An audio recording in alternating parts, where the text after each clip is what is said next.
Paano nga ba magpalit ng pangalan sa ating profile? Hindi ko to ituturo sa inyo guys para tuluyang mapagtaguan ang inyong mga pinagkakautangan o di kaya yung inyong mga naanakan na pwedeng hindi na kayo mahanap dahil sa pagpapalit ng pangalan dito sa Facebook. Guys, pinapaalala ko lang po sa inyo na napaka-importante po ang pagpapalit ng ating mga pangalan ay dapat naaayon lamang po sa ating tunay na pangalan kung yun po ay gusto nyo magkaroon ng palayaw. Katulad po ng ginagawa po ng iba na sobra naman po talagang hindi ka panay-paniwala yung kanilang mga ginagawang palayaw.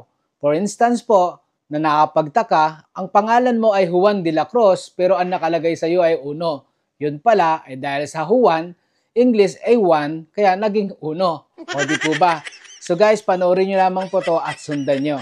Ayan, punta lamang po tayo sa ating profile. Yung aking pong profile ay Snutnut Jr. Bekenemen. Pwede nyo pong i-follow yan. Yan po yung pinaka-main profile ko at yung page ko po ay Nutnut Palaboy.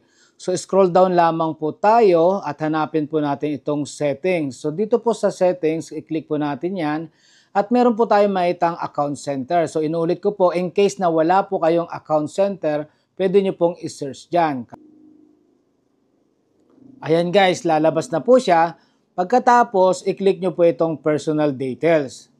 So katulad po ng sinabi ko, yung aking pong profile, katulad po ng sinabi ko guys, yung aking profile ay Nutnut Jr., ang aking page po ay Nutnut Palaboy. So i-click nyo lamang po yan at i-click nyo pong Nutnut Jr. Facebook. And then ito na po, pwede nyo na pong palitan yung name, username nyo, or profile picture, etc. So pag i-click po natin yung name po na yan, lalabas na po dyan yung ating first name, middle name, at junior. So remember lang din po guys if you change your name, ay hindi mo siya pwedeng palitan sa loob ng 60 days. O diba, ang bilis lang magpalit ng pangalan dito kay Facebook. Parang simbilis lang din kung paano ka magpalit ng jowa mo. Joke lang po yan guys huwag po kayong magagalit. Pero sa tunay na buhay guys, wag na wag nyo pong papalitan yung inyong mabuting kalooban.